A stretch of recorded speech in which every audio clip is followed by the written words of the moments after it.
Hello students, welcome to physics forum. দেখো, তোমাদের class 11-এ যে ফার্স্ট চ্যাপ্টারটা আছে ভৌত রাশির পরিমাপ এবং মাত্রা, এই চ্যাপ্টারে আমরা 4টে ভিডিও দিয়েছিলাম এবং সেই 4টে ভিডিওতে আমরা যতগুলো থিওরি আছে সমস্ত থিওরি আমরা কমপ্লিট করেছিলাম।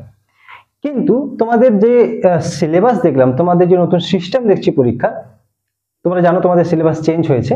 তো সেখানে আমরা কি দেখতে পাচ্ছি না, ফার্স্ট সেমিস্টারে শুধুমাত্র এমসিকিউ দেবে। আর তোমরা ভালো করেই জানো যে এমসিকিউ দিচ্ছে মানে তোমাদেরকে সবচেয়ে বেশি করে এমসিকিউই প্র্যাকটিস করতে হবে, ঠিক আছে? সমস্ত কনসেপ্ট তোমাদের মনে রাখতে হবে, কিন্তু প্র্যাকটিস করতে হবে এমসিকিউ। তোমরা কি এমসিকিউ কোথা থেকে করবে? আমার মনে হয় সবথেকে যেটা বেশি ইম্পর্টেন্ট, তোমরা যে বই ইউজ করো না কেন, যেমন ধরো তোমরা ছায়া প্রকাশনের বই ইউজ করতে পারো, সাঁতরার বই ইউজ করতে পারো, দেখবে সব জায়গাতেই কিছু এমসিকিউ দেওয়া থাকে। ওই এমসিকিউ গুলো খুব ভালো করে তোমরা প্র্যাকটিস করবে। আর আমি তোমাদের ছায়া প্রকাশনের যত এমসিকিউ আছে সেই এমসিকিউ গুলো তোমাদের 1 বাই 1 এখানে সমস্ত কিছু আমি ভিডিওতে করাচ্ছি। ওকে, শুধু ভৌত রাশির পরিমাপ এবং মাত্রা নয়, পরপর যত চ্যাপ্টার আসবে আমি সমস্ত চ্যাপ্টারের থিওরি প্রথমে কমপ্লিট করব, আর তারপর তার এমসিকিউ গুলোও সমস্ত আমি সলভ করে দেব। ওকে, আর যত এমসিকিউ আমি এখানে সলিউশন দেব সমস্ত কিছু পিডিএফ আকারে আমার টেলিগ্রাম চ্যানেলে দেওয়া থাকবে। তোমরা টেলিগ্রাম চ্যানেল লিংক দেওয়া থাকবে ডেসক্রিপশনে, তোমরা সেখানে গিয়ে তোমরা পিডিএফটাও পেয়ে যাবে। তো সময় নষ্ট করব না, আমরা চলে যাব আমাদের ফার্স্ট কোশ্চেনে। ওকে, দেখো ফার্স্ট কোশ্চেন বলছে একদম সহজ একটা কোশ্চেন।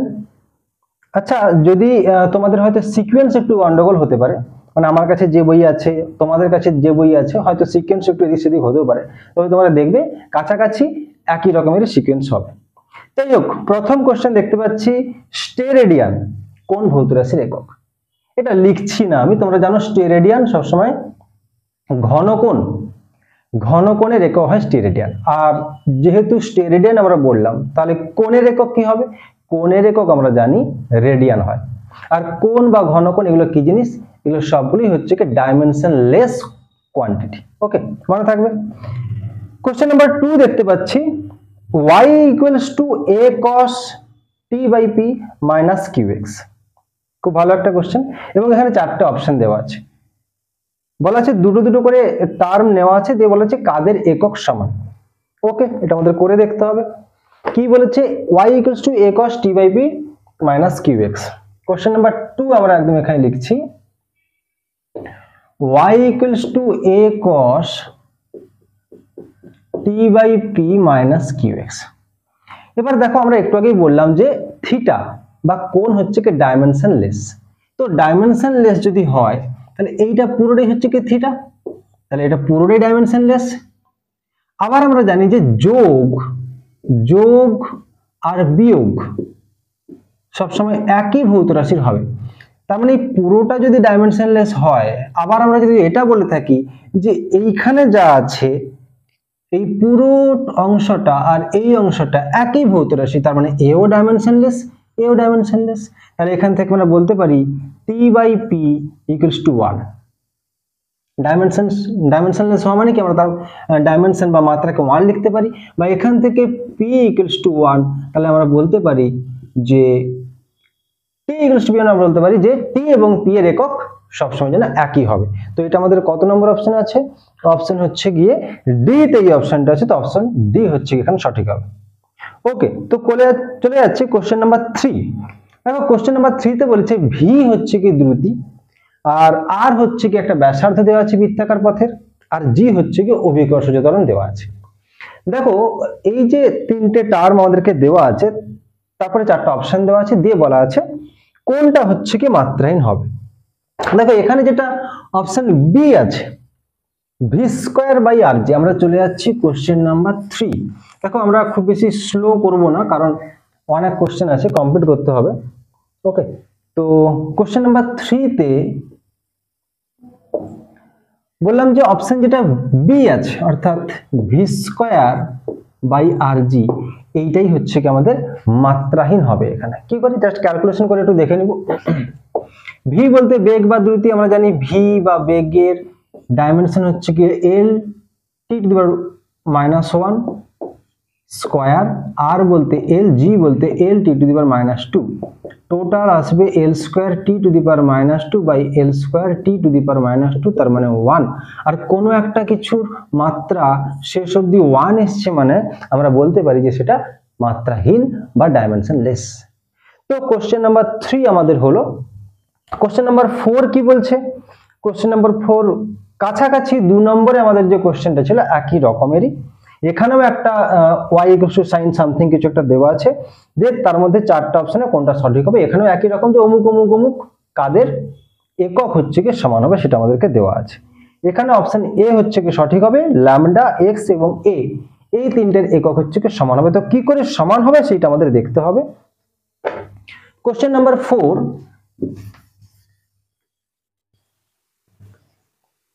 তোমরা অবশ্যই খাতা পেন নিয়ে বসবে, ঠিক আছে? খাতা পেন নিয়ে যদি তোমরা না বসো তাহলে কিছু করে হচ্ছে কি লাভ হবে না আমার। y ইকুয়ালস টু, আমি যেমন ভাবে করছি তোমরা যদি খাতায় করে নাও তাহলে তোমাদের আর পিডিএফটাও হয়তো নিতে হবে না, আর একবার খাতায় করা মানে তোমাদের প্র্যাকটিসও হয়ে যাবে। y ইকুয়ালস টু বলছে a sin 2 pi by lambda ct minus x। এখানে দেখো সবার আগে তো এইটুকু বলতে পারি যে ct মাইনাস x, একটু আগে আমরা বললাম যে যোগ বিয়োগ সবসময় একই ভৌত রাশির হবে, তার মানে আমি এখানে এটা বলতে পারি যে ct ইকুয়ালস টু x একই ভৌত রাশি হওয়া মানে আমরা ডাইমেনশনালি বা হচ্ছে মাত্রাগত ভাবে লিখতে পারি। এখান থেকে c equals to x by t আমরা বের করে রাখতে পারি, এটাকে একটু বার করে রাখলাম এর ভ্যালু। এবার দেখো আমরা বলেছি থিটা বা কোণ মাত্রাহীন হয়, তার মানে এখান থেকে আমরা বলতে পারি 2 pi by lambda into C T, শুধুমাত্র গুণ করে দিচ্ছি, গুণ করে একটা অংশ আমরা নিচ্ছি, ইকুয়ালস টু 1 বলতে পারি। তাহলে 2 পাই দেখো নিজেই একটা কনস্ট্যান্ট, এই কনস্ট্যান্টের মাত্রা কত হবে? 1ই হবে। তাহলে এখান থেকে বলতে পারি C T by lambda equals to 1। আমাকে যদি ল্যামডার ভ্যালু বার করতে হয় তাহলে ঠিক সি ইন্টু টি, আর সি এর ভ্যালু আমাদেরকে দেওয়া আছে x by T into T বা ল্যামডা ইকুয়ালস টু এক্স। তখন আমি কি বলেছিলাম যে অপশন নাম্বার এ যেটা আছে অর্থাৎ এক্স, ল্যামডা এবং হচ্ছে কি এ, এই তিনটার মাত্রা একক হচ্ছে কি সমান। দেখো এখান থেকে তোমরা পেয়ে গেছি যে ল্যামডা ইকুয়ালস টু এক্স, তার মানে ল্যামডার একক এবং এক্স এর একক সেম, বাকি পড়ে থাকলো এ। দেখো যদি থিটা যদি হচ্ছে কি মাত্রাহীন হয় তার মানে সাইন থিটাও মাত্রাহীন, তার মানে এটা পুরোটার মাত্রা হচ্ছে কি 1, তাহলে y ইকুয়ালস টু এখানে অনলি a পড়ে থাকছে, মানে y যা a ও হচ্ছে কি তা। এদিকে আমাদের কোশ্চেনে বলা আছে যে y এর এককও হচ্ছে গিয়ে মিটার, আবার x এর এককও হচ্ছে কি মিটার, তার মানে a ও লেন্থ, a ও হচ্ছে কি লেন্থ, তার মানে a ও হচ্ছে কি লেন্থ, তার মানে x, ল্যামডা আর a এই তিনটেই লেন্থ, অর্থাৎ তিনটেরই একক হচ্ছে কি সেম। ওকে, চলে যাচ্ছি কোশ্চেন নাম্বার 5। কোশ্চেন নাম্বার 5 এ বলছে যে কোনটা, আচ্ছা বিভবের মাত্রা নিম্নলিখিত কোনটির কোন ভৌত রাশির সঙ্গে সমতুল্য? বিভবের মাত্রা, দেখো এখানে অ্যান্সার হবে তড়িৎচালক বল। কি করে হচ্ছে সেটা একবার দেখি। বিভব আর তড়িৎচালক বল, দেখো বিভব তোমরা 11-এ পড়ছো ঠিক আছে, কিন্তু তোমরা ক্লাস 10-এ এই বিভব সম্পর্কে, স্থির তড়িৎ সম্পর্কে, বেশিরভাগটাই তোমাদের চলতড়িৎ ছিল 10-এ, কিন্তু স্থির তড়িৎ প্রথমে একটু একটু কোনো কোনো বইতে দেওয়া ছিল। আচ্ছা কোশ্চেন নাম্বার 5 এটা, কোশ্চেন নাম্বার 5। তো বিভব সমান আমরা বলতে পারি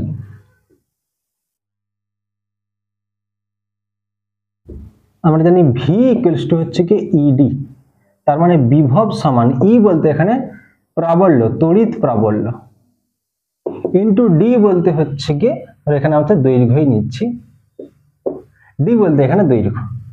তাহলে বিভব সমান আমরা কি বলতে পারি? প্রাবল্য সমান আবার এফ বাই কিউ,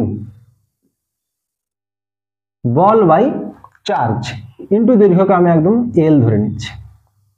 তাহলে বা এখানে ডি ধরেছিলাম, তাহলে এখানে ডি ধরছি। তাহলে যদি মাত্রা আমি লিখি তাহলে এফ এর মাত্রা হচ্ছে কি M L T to the power minus 2, I এর মাত্রা হচ্ছে গিয়ে কিউ এর মাত্রা হচ্ছে গিয়ে আই টি আর ডি হচ্ছে গিয়ে ইন্টু এর। তার মানে বিভবের মাত্রা আমাদের হবে M L square T to the power -2 I to the power -1। আচ্ছা না, এখানে ভুল হয়ে গেছে, টি উপরে উঠলে এখানে আরেকটা টি আসবে, এখানে আরেকটা টি আছে, টি টু দি পাওয়ার -3। তার মানে বিভবের মাত্রা হচ্ছে কি M L square T to the power -3 I to the power -1। আচ্ছা চলে এসে তড়িৎ চালক বল। তড়িৎ চালক বল এটা সমান হচ্ছে গিয়ে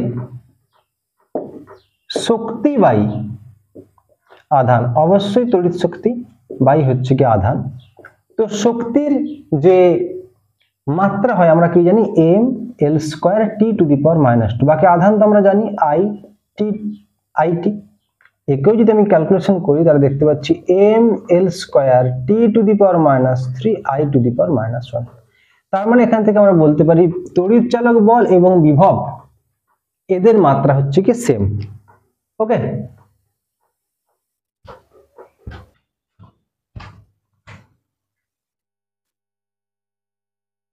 ওকে কোশ্চেন নাম্বার 6 দেখো, বলছে নিচে প্রদত্ত মাত্রাগুলির মধ্যে কোনটি বিভব প্রভেদের মাত্রা। অলরেডি আমরা হচ্ছে কি বিভব প্রভেদের মাত্রা বার করে রেখেছি যে M L square T to the power -3 I to the power -1, তো 6 হয়ে গেল। 7 বলছে যে কোনটি সঠিক, চারটা অপশন দেওয়া আছে কোনটি সঠিক। তো প্রথমেরটাই হচ্ছে কি সঠিক হবে যে চাপ ইকুয়ালস টু প্রতি একক আয়তনের শক্তি। তো কি করে হচ্ছে একবার দেখি। কোশ্চেন নাম্বার 7 হচ্ছে গিয়ে অপশন 1 হচ্ছে গিয়ে সঠিক হবে, চাপ ইকুয়ালস টু প্রতি একক আয়তনের শক্তি। কোশ্চেন নাম্বার 7, চাপ ইকুয়ালস টু প্রতি একক আয়তনে শক্তি। তো আমরা কিভাবে বুঝবো যেটা সত্যিকারে ঠিক আছে, না আমরা মাত্রাগতভাবে বিশ্লেষণ করব। তো আমরা প্রথমে চাপের মাত্রা বার করব। চাপ সমান আমরা জানি যে বল বাই ক্ষেত্রফল হয়। বল বলতে কি না M L T to the power -2 by ক্ষেত্রফল বলতে এল স্কোয়ার, তার মানে M L to the power -1 T to the power -2।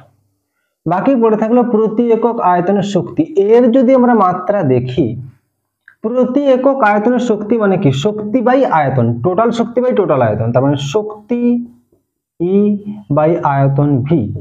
ই বলতে আমরা জানি কি M L square T to the power -2 আর ভি বলতে এল কিউব, তার মানে আলটিমেটলি এটা আসবে প্রতি একক আয়তনের শক্তি M L to the power -1 T to the power -2। এখানেও দেখতে পাচ্ছি যা মাত্রা এসেছে এখানেও শেষ অবধি একই মাত্রাই এলো, তার মানে অপশন এ যেটা আছে ওটাই হচ্ছে গিয়ে সঠিক হবে। বোঝা যাচ্ছে? চলে যাচ্ছি কোশ্চেন নাম্বার 8। কোশ্চেন নাম্বার 8 বলছে আপেক্ষিক পরিবাহিতা বা স্পেসিফিক কন্ডাক্টিভিটি এর একক কি। ওকে, দেখা যাক এর একক কি হবে তাহলে। আপেক্ষিক পরিবাহিতা বা স্পেসিফিক কন্ডাক্টিভিটি, কারেন্ট থেকে এই কারেন্টে আমরা এই জিনিসটা পড়েছি যে আপেক্ষিক পরিবাহিতা বা স্পেসিফিক কন্ডাক্টিভিটি। কোশ্চেন নাম্বার 8, আপেক্ষিক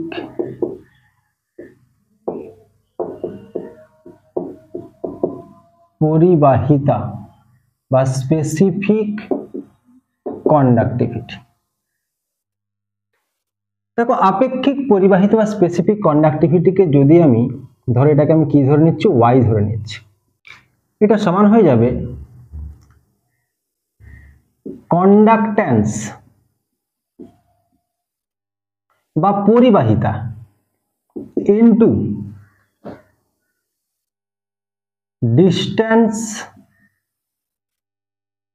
বিটুইন, জায়গাটা একটু ছোট হয়ে গেল, আমি এই পাশে একটু করি না, হয়ে যাবে distance between 2 electrodes by area of electrodes। Conductance কি জিনিস? দেখো কন্ডাক্টেন্স মানে হচ্ছে কি পরিবাহিতা, মানে রেজিস্ট্যান্স এর ঠিক উল্টো হচ্ছে কি কন্ডাক্টেন্স। তাহলে কন্ডাক্টেন্সের ইউনিট কি হবে না ওহম ইনভার্স। যদি রেজিস্ট্যান্সের একক ওহম হয় তাহলে কন্ডাক্টেন্স তার ঠিক উল্টো, তাহলে 1/ওহম, তার মানে ওহম ইনভার্স। ইনটু কি আছে ডিস্টেন্স বিটুইন, যার মধ্যেই হোক না কেন, ডিস্টেন্স বলেছে মানে আমরা সঙ্গে সঙ্গে বলে দিতে পারি সেমি, এরিয়া বলেছে মানে আমি সঙ্গে সঙ্গে বলে দিতে পারি সেমি স্কয়ার। অবশ্যই আমি সেমি করছি, মিটার করছি না কেন, তার কারণ হচ্ছে কি অপশন আমাদের যে দেওয়া আছে সেখানে সব সেমি দিয়েই দেওয়া আছে, তাই আমি সেমি দিয়েই করছি সবকিছু। তার মানে ওহম ইনভার্স সেমি ইনভার্স, এটাই হচ্ছে আমাদের সঠিক উত্তর। তো আপেক্ষিক পরিবাহিতার একক হচ্ছে ওহম ইনভার্স সেমি ইনভার্স। ওকে, কোশ্চেন নাম্বার 9। কোশ্চেন নাম্বার 9 দেখো, বলছে যদি এফ এল এবং টি মৌলিক রাশি হয় তাহলে ভরের কি বলেছে, তাহলে ভরের মাত্রা কত হবে। ওকে, দারুণ একটা কোশ্চেন। অনেক সময় প্রায়বার এই টাইপের কোশ্চেন অনেক ধরনের পড়ে। এফ এল টি যদি মৌলিক রাশি হয় তাহলে ভরের মাত্রা কি হবে, কোশ্চেন নাম্বার 9। এফ বলতে এখানে কি দেওয়া আছে না, এফ বলতে দেওয়া আছে বল অর্থাৎ ফোর্স। এল বলতে কি দেওয়া আছে না দৈর্ঘ্য অর্থাৎ লেন্থ। আর টি বলতে কি দেওয়া আছে না টাইম বা সময়। আমাদেরকে বার করতে বলেছে কি ভরের মাত্রা। দেখো দুটো প্রসেসে আমরা বার করতে পারি। এক হচ্ছে কি পুরোপুরি মাত্রাগতভাবে বিশ্লেষণ, যেটা হচ্ছে কি আমাদের সম্পর্ক নির্ণয়ের ক্ষেত্রে, বিভিন্ন ভৌত রাশির মধ্যে সম্পর্ক নির্ণয়ের ক্ষেত্রে যে সূত্র আমরা শিখেছি, আমাদের থিওরিতে আছে, এই ভৌত রাশির পরিমাপ এবং মাত্রা চ্যাপ্টারে মাঝের দিকে আছে, তার সাহায্য করতে পারি। আবার যদি কেউ সম্পর্ক বার করে নিতে পারে তাহলেও আমরা করতে পারি। দেখো আমরা সম্পর্কের সাহায্যে যদি কেউ করতে পারে একটু সহজে হবে, একটু ছোট হবে, কিন্তু মাত্রাগতভাবে বিশ্লেষণের সাহায্যে যে প্রসেস, সেই প্রসেসে যে কোনো অঙ্ক হবে, কিন্তু এটার সাহায্যে তোমাকে মনে রাখতে হবে যে কি সম্পর্কটা হবে। দেখো এফ সমান আমরা জানি এম এ হয়, আমাকে ভরের মাত্রা বার করতে বলেছে, তাহলে এখান থেকে এম সমান এফ বাই এ। এফ তো এখানে আছে, আমাকে রাখতে হবে, তার মানে এফ আমি রাখবো, কিন্তু এখানে তো কোথাও এ নেই, তার মানে এ রাখা যাবে না। তাহলে আমরা এর যে মাত্রা হয় বসিয়ে দিব। এ মানে এখানে ত্বরণ, এল টু দি পাওয়ার -2, তার মানে F L to the power -1 T to the power -2। দেখো এখানে মাত্রা যেটা আমরা লিখলাম, এখানে মৌলিক রাশি হিসেবে কে আছে না এফ আছে, এল আছে, টি আছে, যেটা আমাদের চেয়েছিল। তার মানে এফ এল টি দিয়ে যদি মাস বা ভরের মাত্রা আমি বলি, তাহলে কিন্তু অ্যান্সার হবে কি F L to the power -1 T to the power -2। চলে যাব আমরা কোশ্চেন নাম্বার 10 এ। কোশ্চেন নাম্বার 10 বলেছে দোলনকালটি পিণ্ডের ভর এম দেওয়া আছে, দৈর্ঘ্য দেওয়া আছে এল, অভিকর্ষ ত্বরণ জি, একটা সম্পর্ক দেওয়া আছে। সম্পর্কটা দেওয়া আছে T equals to K M to the power X. আচ্ছা আমি লিখে নিই কোশ্চেন নাম্বার 10। কোশ্চেন নাম্বার 10 দেখো বলছে t equals to k into m to the power x, তাই তো, m to the power x, l to the power y, l to the power y, আর t to the power z, আর t to the power z, sorry t নয়, g to the power z, এটা আমাদের দেওয়া আছে। দিয়ে বলেছে x y z এই তিনটের ভ্যালু কত হবে। তো এটা আমরা মাত্রার সাহায্যে হচ্ছে করব। আচ্ছা দেখো টি, এবার আমরা কি করব, যত কিছু জিনিস আছে সবার মাত্রা বসিয়ে দেব। টি বলতে আচ্ছা এই যে প্রসেস, এই প্রসেস কিন্তু আমি আমার থিওরি যে চ্যাপ্টার যেগুলো করেছি, যে 4টা পার্ট আমার দেওয়া আছে এর আগে, সেখানে কিন্তু এই সমস্ত জিনিস খুব ডিটেলসে এক্সাম্পল নিয়ে কিন্তু বোঝানো আছে। তো তোমরা চাইলে কিন্তু ওখানে আগে দেখে আসতে পারো। ওকে, এখানে তো অবশ্যই আমি একটু কুইক করবো, কারণ আমাকে এতগুলো অঙ্ক হচ্ছে গিয়ে তোমাদের শেষ করতে হবে, কভার করতে হবে, তোমাদের পরীক্ষা খুব সামনেই আছে। টি বলতে দোলনকাল, দোলনকাল বলতে কি এক প্রকারের টাইম, তো এর মাত্রা আমরা লিখে দিতে পারি টি ইকুয়ালস টু কে বলতে এখানে কনস্ট্যান্ট, এই কনস্ট্যান্টের ভ্যালু আমরা 1 নিয়ে নিচ্ছি। এম বলতে হচ্ছে কি মাস, তাহলে এর মাত্রা হচ্ছে গিয়ে M whole to the power X. L বলতে এল, এর মাত্রা হচ্ছে গিয়ে এল তার whole to the power Y. G বলতে হচ্ছে গিয়ে ত্বরণ, তার মানে L T to the power minus two whole to the power Z. এবার এটাকে আমরা এরকমও লিখতে পারি M to the power 0, L to the power 0, two to the power 1, T to the power 1। আর এটাকে লিখতে পারি M to the power X, L to the power Y, এখানে একটা জেড আছে তাহলে প্লাস জেড, আর T to the power only minus 2z।